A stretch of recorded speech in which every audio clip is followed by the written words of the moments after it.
السميع العليم من الشيطان اللعين الرجيم. بسم الله الرحمن الرحيم.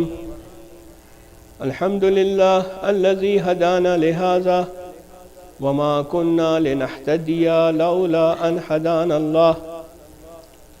لقد جاءت رسل ربنا بالحق.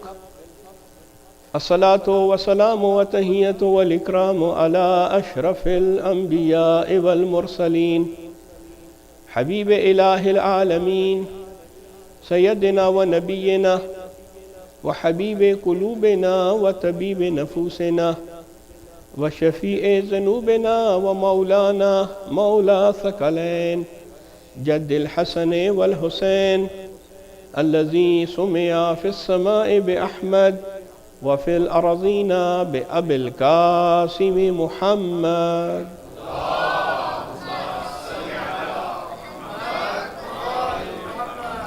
وعلى أهل بيته الطيبين الطاهرين المعصومين المنتجبين المكرمين الذين أذهب الله عنهم الرجس وطهرهم تطهيرا.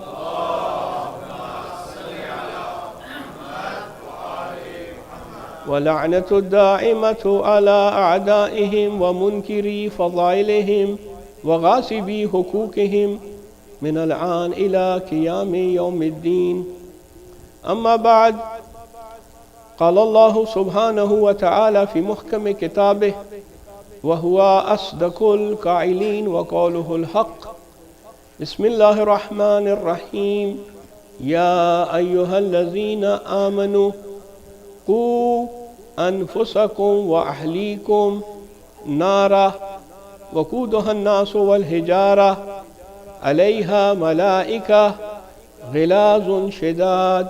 صدق الله العلي العظيم.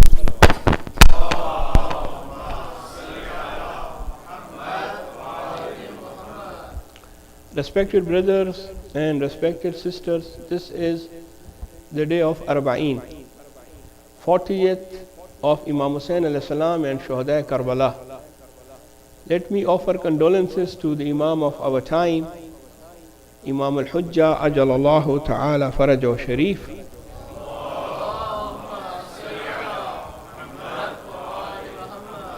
Ruhi wa arwahul alamina li turabi magdamihil fida, by saying Azamallahu ajurana wa ajurakum bi musabina bil Hussaini alayhi salam. May Allah subhanahu wa ta'ala increase my and your strength and tawfiqat for commemorating the majalis for Imam Hussain alayhi salam and Shuhada Karbala. 2 months and 8 days of commemoration. And this is the 40th day. Arbaeen, Chehelum, a very important occasion, event in the Muslim calendar. From the last few nights, I was talking about how should be a noble family, how should be a good community, how should be an Islamic style of life, how should be a noble society. In this connection, I took help from the verses of the Holy Quran, and daily, every night, I recited verses from the Quran talking about what Allah wants from us, how to lead a life, how to lead a life of honor, respect, and the life which Allah subhanahu wa ta'ala wants from us. Our holy Ahlul Bayt, the A'imma alayhimus salam, what they want from us, what is their expectations. From the verses of the Quran, we mention different characteristics and qualities for a society, for a community. Today is the last majlis of this series of Islamic lifestyle. So in the first part of today's majlis, I will talk about some tips and some more characteristics and qualities of a good society. And in the second part, we will talk briefly about the occasion of Arbaeen and what is its importance and why we commemorate Arbaeen. The first part about the characteristics and qualities of a good society. I mentioned earlier, community is made from family. So if the family is a good family, the community will be a good community. The family is good, noble, the society will also be good and noble. So how we should do that? So we have to start this from our own self, from our own families. In this regard, the verse of the Holy Quran which I just recited after the khutbah, after the sermon, will help us in bringing and in raising a godly children, raising a good family. Verse number 6 from chapter number 66. Name of the chapter is Surah Tahrim, and the verse number is 6. Before I do some translation of this verse, let me give you as a tip that there is one surah in the Holy Quran which is called Surah An-Nur, which is chapter number 24. Aimma Athar alayhi salam, they says that teach this surah to your children. Read this surah for your children, for your family members, with translation and reflection, and teach them what is the contents of Surah Nur. This is a beautiful surah. So this is my recommendation to myself, to my family members, and then all brothers and sisters, mu'mineen and mu'minat, to read Surah Nur. If you want to know how to bring godly children, how to raise a good family, how to do the tarbiyah, the ta'aleem and tarbiyah, education and training for your children and for the family members, Surah Nur is the best surah. In the beginning of the surah it says, Suratun anzalnaha wa faraznaha. These terms which are used there are not used in other parts of the Holy Quran, in other parts of the surahs from the Holy Quran. Surah, this is a chapter, anzalnaha, which we have revealed, wa faraznaha, and we have made this farz and obligatory for you. That is, the contents which is in this surah are obligatory, mandatory for you to follow. And then in this surah, Almighty Allah talks about how should be a family life. Word bayt in Arabic, plural is buyut, means house. So house is something which comes for protection. House is the place where a person gets comfort, sakina, sukoon, tranquility. This is called bayt or buyut. 14 times this word bayut or bayt is used in this surah. So this surah is about the affairs of family, the tips which are related to how to raise good children. This is the best surah.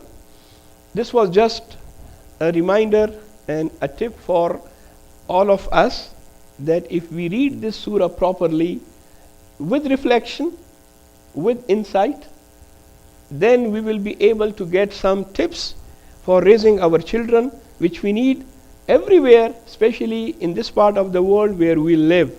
And this is one of the challenges which we have. Parenting is not easy.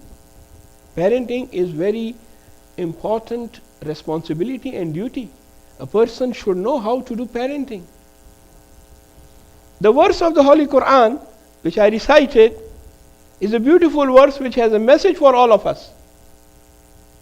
Surah Tahrim, chapter number 66, verse number 6. Ya ayyuhallazina amanu, O those who believe, Qu, save. Qu means save. Anfusakum, yourself. Wa ahlikum, and your family members. From what? Nara, from hellfire. Save yourself and your family members from the hellfire. وَقُودُهَا النَّاسُ وَالْحِجَارَةُ. That fire, the fuel of the fire of hell is men and stones. Men who are disobedient to Allah, who are transgressors, men who did shirk, who did kufr, will be put in this hellfire. And Allah says that fuel of this hellfire is those men, the disbelievers. وَقُودُهَا النَّاسُ وَالْحِجَارَةُ. And stones. Why stones? So stones, maybe Allah subhanahu wa ta'ala is pointing towards idols, statues. Most of the idol statues are made from stones. Allah subhanahu wa ta'ala will put all the idols, all the statues in hellfire to show that these were the images which you were worshipping beside me, with me, associating them with me. Or even you think that they are God, they are your ilah, they are your gods. Now they are in Jahannam. Alayha malaika. The guards, those malaika who are given the duty of to take care of the hell. Alayha malaika. Ghilazun shidad. They are very stern, they are very strict. They don't listen to any crying, no weeping, no bribing. Don't think that you will fool them. You cannot fool them. Why? Because special kind of malaika and angels are given the duty of guarding Jahannam and guarding the people. You cannot cheat them, you cannot deceive them. They are very stern. They only do whatever is ordered to them. Whatever the orders of Allah, the commands of Allah, they just listen to those commands. They listen to the orders of Allah. They don't listen to anyone else. No crying, no weeping, I'm sorry. No, it is late now. This verse tells us that we have double duty as parents. One is to save ourselves, and another duty is to save our children, our family members. If it was only for ourselves, yes, we will say, okay, we will try our best to save ourselves from the hellfire, but this is not one duty, but here we have two duties. Ourselves and the family members is also our duty to save. Some people say, okay, we have appointed one sheikh, he comes and he teaches our children, and we give him hadiyah, we pay him, and that's it. Our duty is finished. This is a misconception. This is something which is completely wrong.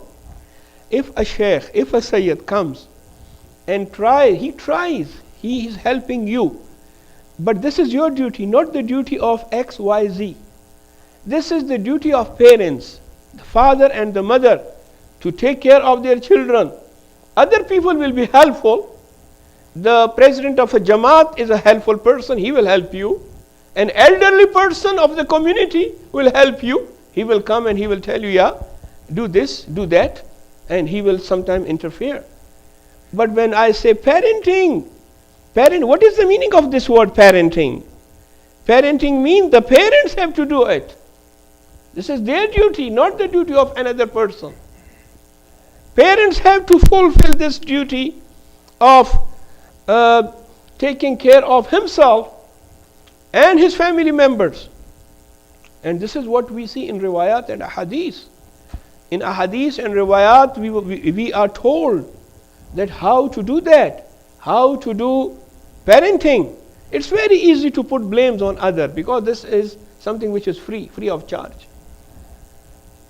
You want to put blames on other by saying that I have fulfilled my duty, now it was the duty of Mr. X. He didn't perform his duty. This is wrong. He has his duties, you have your duties. If I just leave it on a third person, then it means that tomorrow I should not expect good results. I have to do that, and I have to do it in a proper way, in a nice way. I I should take it as a task, a important task. Like I take my job as an important thing. I don't miss my job. I get up early in the morning. Sometimes I take bus, sometimes I drive. I don't see the weather. I don't. Why? Because I think this is something which is important. Parenting is also very important duty, a very important thing. I should take it as an important task. And this is what the Holy Quran is saying and what the ahadith are saying. From among the duties of the parents towards their children is to give them good name, to teach them how to read and write, and to teach them Holy Quran. Now Holy Quran also comes in reading and writing, but it is mentioned separately in hadith because of its importance. Because of the importance of Quran, this is mentioned in a separate way in the hadith to teach them Holy Quran. What is the meaning of teaching them Holy Quran? Teaching them Holy Quran means we should teach them the alphabets, Arabic alphabets, Quranic alphabets, how to read the Holy Quran in the proper way with Arab, because if the Arab are not correct, the meaning changes.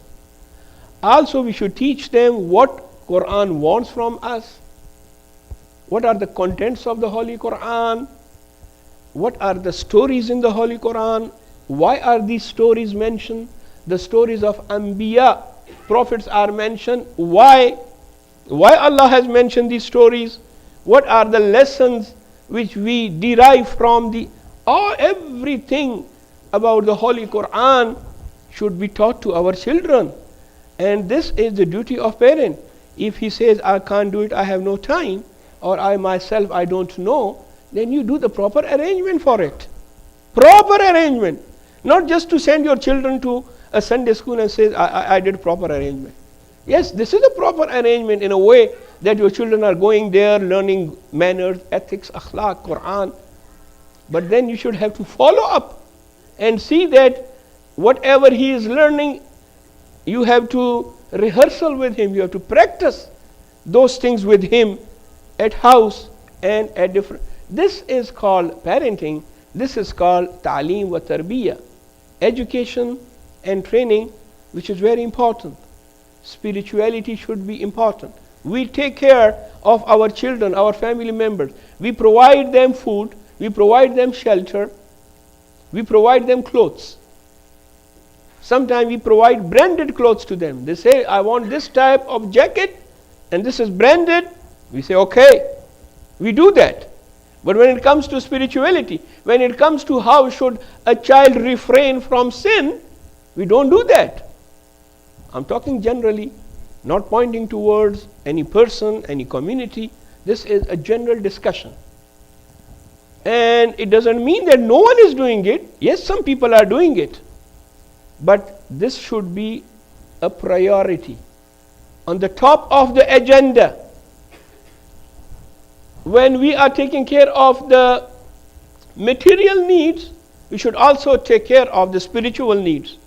Spiritual needs is a good akhlaq, ethics, how to talk to others, how to talk to elders, how to talk to parents, how to talk to your teacher. These are the ethics which need to be taught to them. Not only taught, give them practice. How to refrain from sins. How to increase your spirituality. How to take your level of spirituality high. Iman and taqwa. Amal salih. How to do that? These are the duties which we should do towards ourselves and towards our children. Sallu ala Muhammad wa ali Muhammad.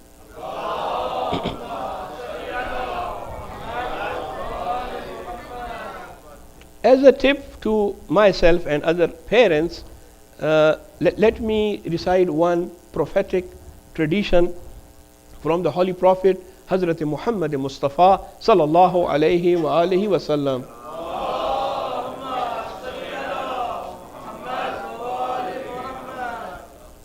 The Holy Prophet is reported to have said, Al-waladu Sayyidun sab'a sinin wa abdun sab'a sinin wa wazirun sab'a sinin.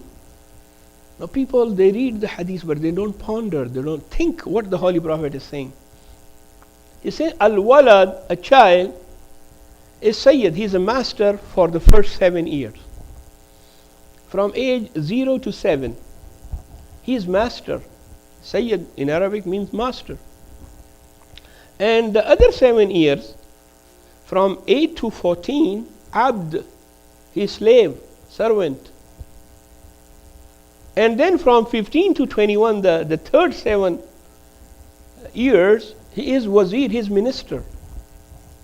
So when the Holy Prophet is saying he is Sayyid, he is master, treat him like a master. This is the age where the child wants to be a Sayyid, to be a master. Don't put extra things on him. Why? Because he's Sayyid, he's master. Don't impose things on him. Don't bombard him with those things and those duties which is not for this age. This is the age he wants to play. This is the age he wants to say, I want this, I need this. And you should provide these things to him. And as far as education, also don't send him to the school in this age. This is not the time of learning, this is the time of playing, this is the time of enjoying. But when it comes to tarbiyah, that is not education, this is training. Yes, training should be there. For training there is no age. For education there is age. I cannot send a 1-year-old child to a school, go and learn. No, this is not the age. A 2-year-old child cannot be sent to school with a bag of 4 kilos with the books and with the homework and all this. But when it comes to tarbiyah, tarbiyah is training, there is no age for tarbiyah. Even some of the ulama says that tarbiyah starts even before the birth of the child. When the baby is in the womb of the mother, the baby is fetus. Whatever the mother does has effect on the fetus. Even what she thinks, this thinking of the mother when the baby is in her womb affects the fetus. What she eats, she should be careful about her eating. What she does, her a'mal, it has effect on the fetus. Where she goes, how she thinks, what she do. So tarbiyah starts even before birth of the child. This is tarbiyah that some of the ulama suggest that the mother, if they want to feed the baby, give them with milk. She should do wudu, ablution, and then feed the child. With ablution, in the state of tahara, in the state of wudu, you are feeding a child, so naturally the effect will be good, nice. For tarbiyah, there is no age. For education, whether that is secular education or religious education, there is age. So the first 7 years is he Sayyid. There was a survey, and at the end, when the survey was conducted, they wrote the result that the Scandinavian children are smarter than the American children.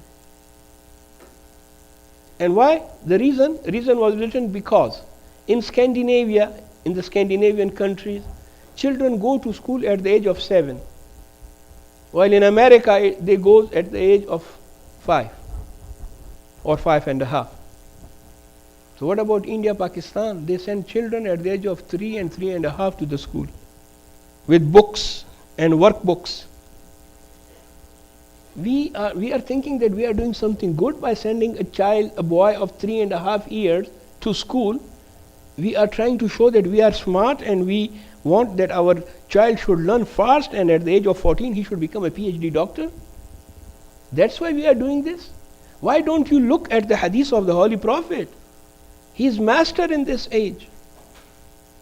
And when it comes to the second part, Abdun Sab'a Sinin, why? Because this is the time of taklif.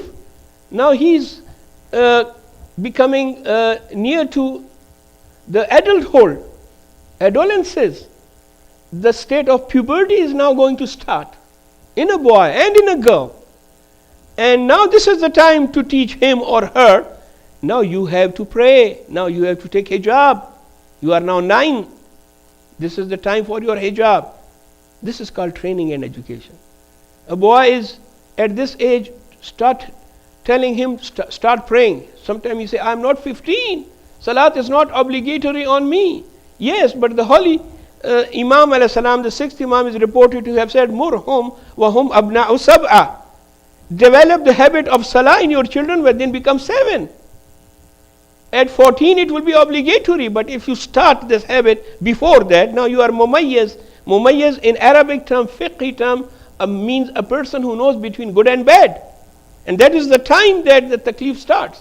Not taklif shar'i, but the taklif, the practicing of becoming near to become a adult, to become a baligh. This is that's why he is called Abdun Sab'a Sinin.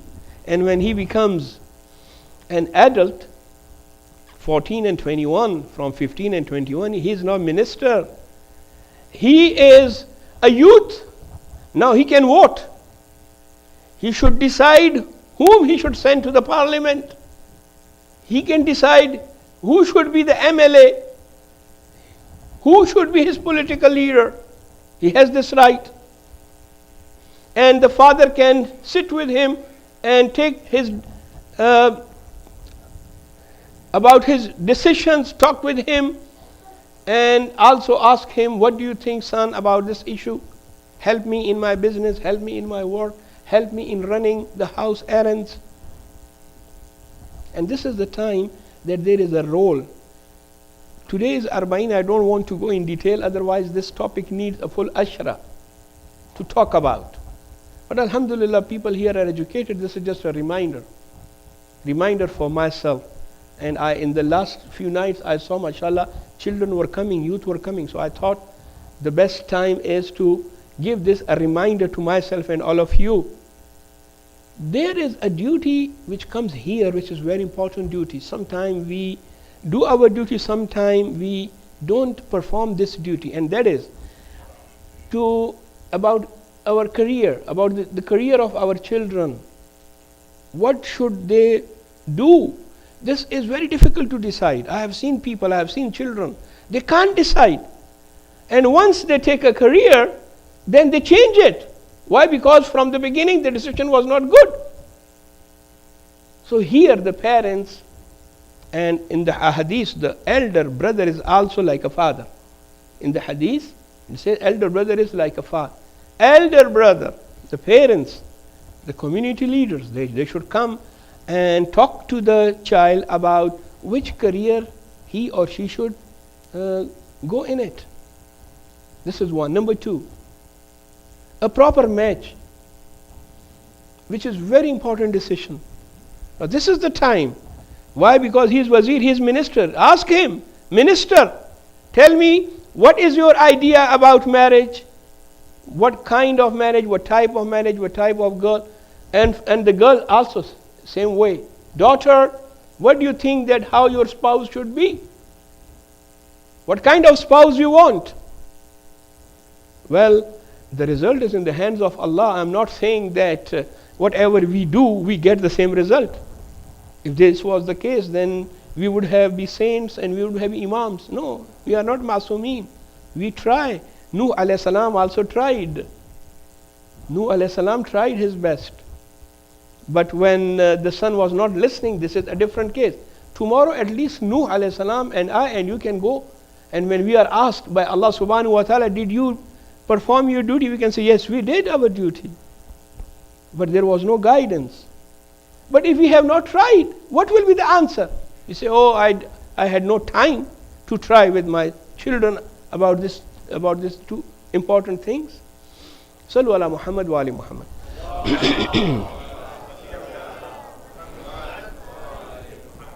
Coming to the second part of today's majlis, as mashallah, alhamdulillah, I can see people came for Arbaeen, although a working day. Ajrukum ala Allah. Still you are here. Your ajr is with Abu Abdullah al-Hussein alayhi salam. One of our duty towards our children is also to teach them the love of Ahlul Bayt. If we will not teach them the love of Ahlul Bayt, they will not come for Arbaeen. They will take it as an ordinary day, an ordinary occasion. And when we teach them the love of Ahlul Bayt, it means that we are telling them that these are your role models. Don't go for other role models. Take them as your role models. This is the love of Ahlul Bayt. And this is also from a hadith.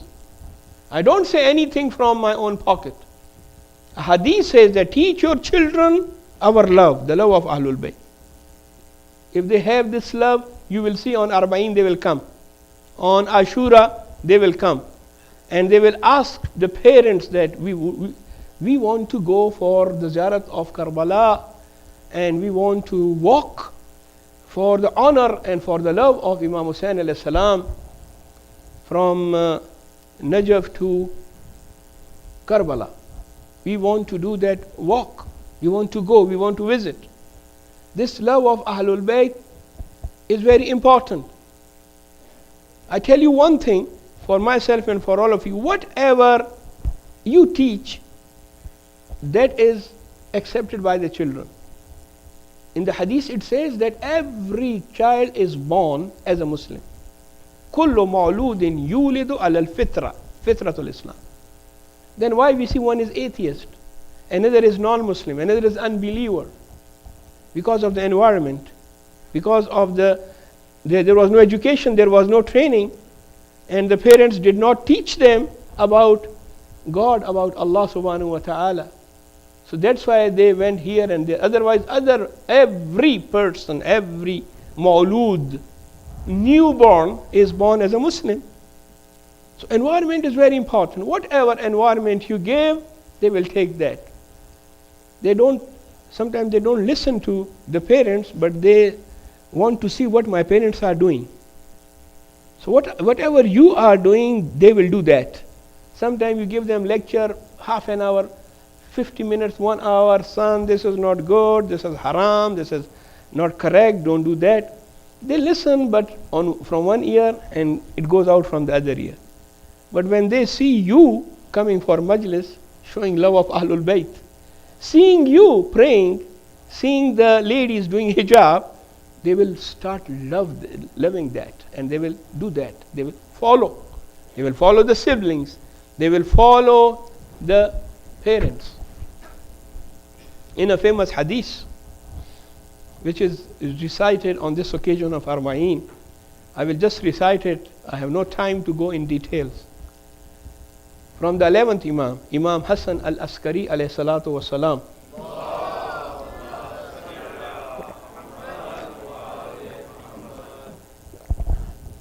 In which he says, Alamatul mu'mini khamsa.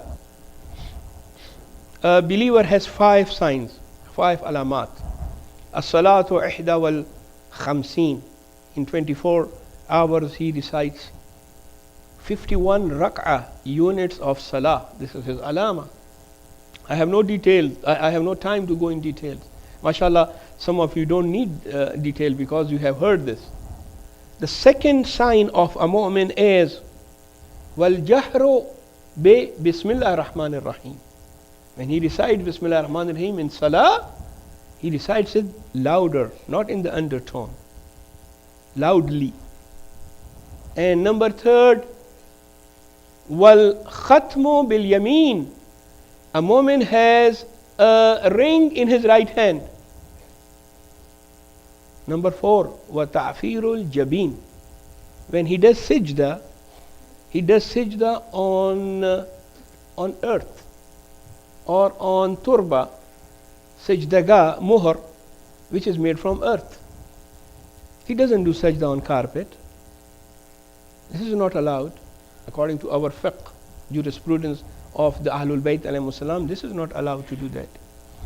And the 5th alamat of a mu'min is wa ziyaratul arba'een. when the occasion of Arbaeen comes, he goes for ziyarah. Or if he can't go, then he recites ziyarah from far away, from his home, from the mosque, as we just did. And if you don't remember the whole ziyarah, Ziyaratul Arbaeen is not more than 5-7 minutes. It takes only 5-7 minutes to recite Ziyaratul Arbaeen. If you don't remember and you can't do that, just say Assalamu alayka ya Aba Abdullah. This is also a shortest ziyarah of Imam Hussain alayhi salam. And then you pray 2 rakah Salatul Ziyarah. This is from the signs of a believer. Now what we recited this in Arabic. But I like one sentence which is very beautiful. And I just elaborate briefly on this one sentence. We recited in Ziyarah Arbaeen just now about Imam Hussain alayhi salam. وَبَذَلَ مُحْجَتَهُ فِيك. That is one of the quality of Imam Hussain alayhi salam is he tried his best. He put all his efforts. For what? لِيَسْتَنْكِزَ عِبَادَكَ. So that to release your servants, O Allah. Imam Hussain alayhi salam put a lot of efforts to release the servants of Allah min al-jahala, from ignorance, wahirat al-zalala, and from deviation. Allahu Akbar, this is very beautiful sentence. Imam Hussain alayhi salam, even on the day of Ashura, he tried to save the people. At one moment, the people saw Imam Hussain alayhi salam on the day of Ashura, he is crying.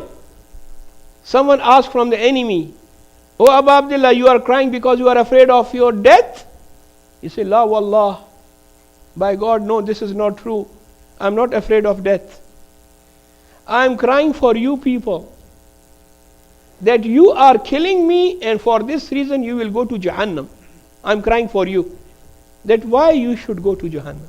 Imam Hussain alayhi salam is thinking about his enemies, the enemies who are killing Imam Hussain alayhi salam, and Imam Hussain alayhi salam is crying for them, and he still wants that, "Oh Allah, they should not go to hell because they are gathered to kill me." And because of that juhad and that efforts, we see Hur changed his side and he came to Imam Hussain alayhi salam. Last moment. This is the words of ziyarah. Imam Hussain alayhi salam tried his best to release the people from ignorance, from jahala, from dhalala, from deviation. And this is the quality of Imam Hussain alayhi salam. Not to stop efforts, but to continue the efforts for the people to bring them to the right path. And we are the followers of Imam Hussain alayhi salam. What we are doing to bring the people towards the right path. Because of this sincerity, this ikhlas of Imam Hussain alayhi salam, see his status. Even after his shahada, the story and the event of Karbala is still alive. I mentioned wars took place, many wars in history. They are on the papers now. Sometimes people don't know, they don't read. The only war which is still alive is the war of Karbala. And what is the message of Arbaeen? The message of Arbaeen is peace. The message of Arbaeen is humanity, insaniya.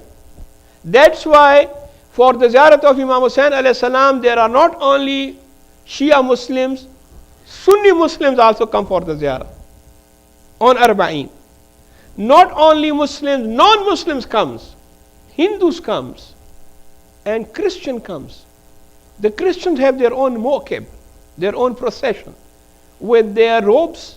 The priest will wear the big robe which they have, and on the robe you will see the cross, and then they will also hold the cross in their hand, and they will go and do the ziyarat of Imam Hussain alayhi salam.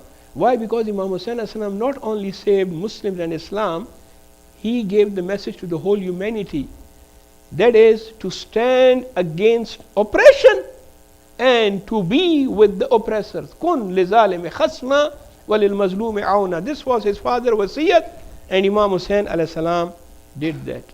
That's why we see how Imam Hussain alayhi salam, the people, how they pay the respect towards him. They come from different parts of the world. They go to Karbala and they walk and they visit and they show the love towards Imam Hussain alayhi salam. This is also important occasion because this was the time that the Ahlul Bayt alayhi salam, the leaders of Ahlul Bayt, they came when they were released from Sham. They came to Karbala and they reached on the day of Arbaeen. So who is the first Za'ir of Imam Hussain alayhi salam? A famous Sahabi of the Holy Prophet, Jabir ibn Abdullah al-Ansari. Now Jabir was in Medina. He heard Imam Hussain alayhi salam was killed. He asked his student, Atiya al-Awfi. He says, take me to Karbala. He says, my teacher, you are very old. You are almost blind. He says, still I want to do the ziyarat of Habibi, my friend Hussain. So Atiya takes him from Medina to Karbala. When they reaches the plains of Karbala, at that time it is only plain. He says, where is the grave of my Habibi, my friend Hussain? Answer was, teacher, I don't know where is his grave. So he says, okay, let me try. He says salam to Abu Abdullah al-Hussain. Assalamu alayka ya Abu Abdullah. He says salam to Imam Hussain alayhi salam, but there is no answer. He doesn't get answer. Then he tells to himself, he says, how can Hussain give me answer while his sacred head is still not with the body? The sacred head is not united with the body. Hussain कैसे जवाब देंगे जबकि sir मुबारक sir मुकद्दस अभी शाम में है और बदन मुबारक करबला में है. Then he says, okay, take me near the graves which are there, take me near the graves. I will find out which is the grave of Imam Hussain.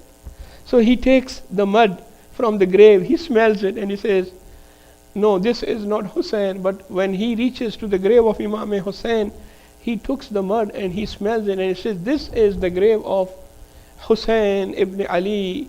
And when he was doing the ziyarah, he was crying for Imam Hussain. Atiya says, someone is coming, master, someone is coming. कोई काफिला आ रहा है.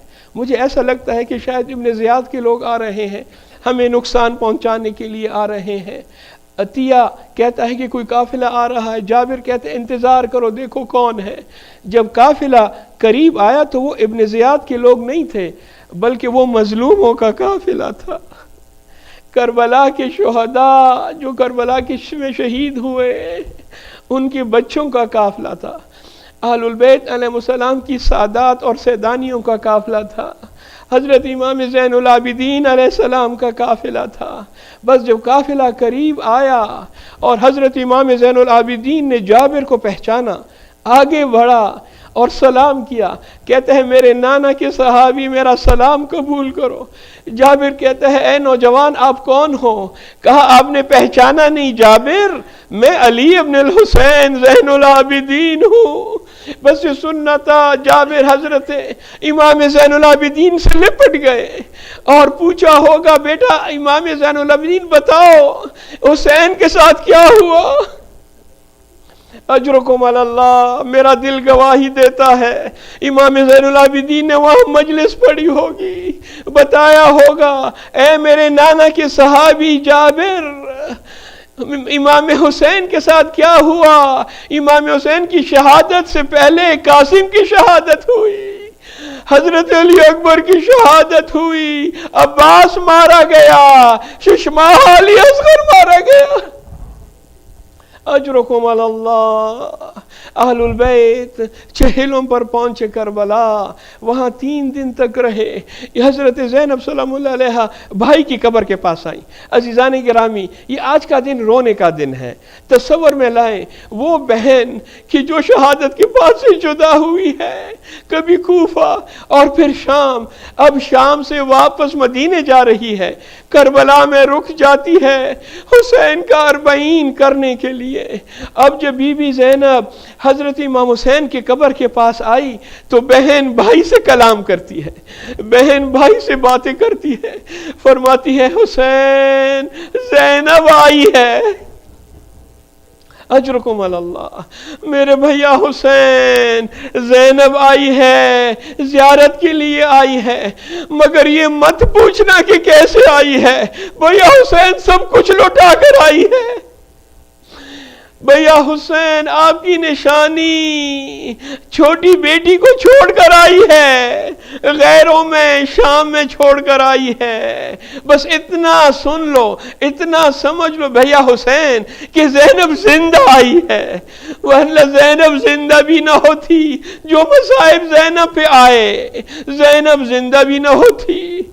اجرکم علی اللہ. بشیر جو کہ قافلے کا incharge ہے کہتا ہے کہ جب ہم مدینہ پہنچے، Bashir is now in charge of the caravan. He was told by Yazid to take the people, the Ahlul Bayt and Salam, safely to Medina. He says, when we reached Medina, I announced to the people of Medina, oh people of Medina, come out. We came from a very long journey. We have the children of the Holy Prophet with us. We have the ladies of Ahlul Bayt with us. Bashir says, I saw a lady. She came forward and there was a small child with him. A young boy was with him. This young boy was like the boys of Ahlul Bayt. And when the boy came with that lady, the boy asked me, Bashir, are you coming from Karbala? Bashir says, yes, we are coming from Karbala. The boy asked Bashir, Bashir, tell me, is my father in this caravan? Bashir says, I asked, son, who are you? And what is the name of your father? Now here the boy says, Ana Fazal ibn Abbas. I am Fazal. I am the son of Abbas. Bashir says, I told him, son, Abbas is not in this caravan. Abbas is sleeping near the Euphrates, near the Darya Furat. Ajrukum Allah. حضرت زینب آخری روایت اور التماس دعا. حضرت زینب سیدھے جب یہ کاروان پہنچا مدینے تو وہ سیدھے روضہ رسول پہ گئیں. نانا کو سلام کرنا تھا نا، کافی عرصے کے بعد نانا کی زیارت کے لیے آئی تھی، لہذا جب نانا کو سلام کرنے کے لیے روضہ رسول میں داخل ہوئی، سلام کیا. فرماتی ہے نانا جب کوئی باہر سے آتا ہے تو تحفہ لے کر آتا ہے. اجرکم علی اللہ. نانا جب کوئی باہر سے آتا ہے تو اپنوں کے لیے، رشتہ داروں کے لیے کوئی تحفہ لے کر آتا ہے. نانا میں آپ کے لیے تحفہ لائی ہوں، نانا اگر قبول کر سکو تو اس کو قبول کر لو.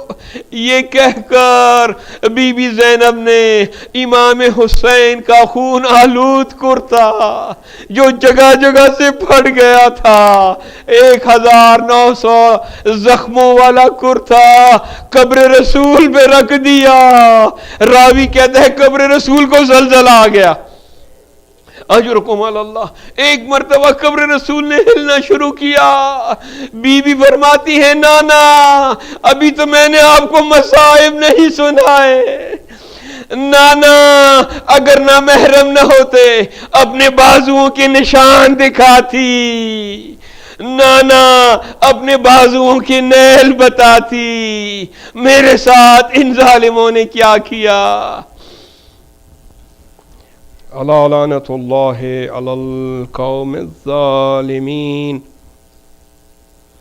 وسيعلم الذين ظلموا آل محمد أي منقلب ينقلبون لا حول ولا قوة إلا بالله العلي العظيم. 5 مرتبہ ما یجیب تمام مومنین اور مومنات کے لیے جو مریض ہیں، بیمار ہیں. بسم اللہ الرحمن الرحیم. أَمَّنْ يُجِيبُ الْمُضْطَرَّ إِذَا دَعَاهُ أَمَّنْ يُجِيبُ الْمُضْطَرَّ إِذَا دَعَاهُ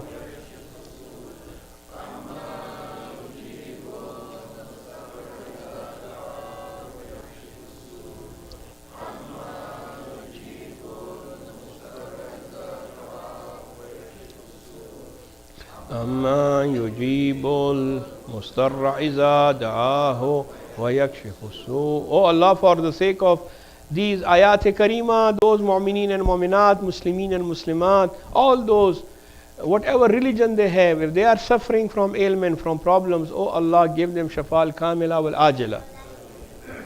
Oh Allah, fulfill our hajat.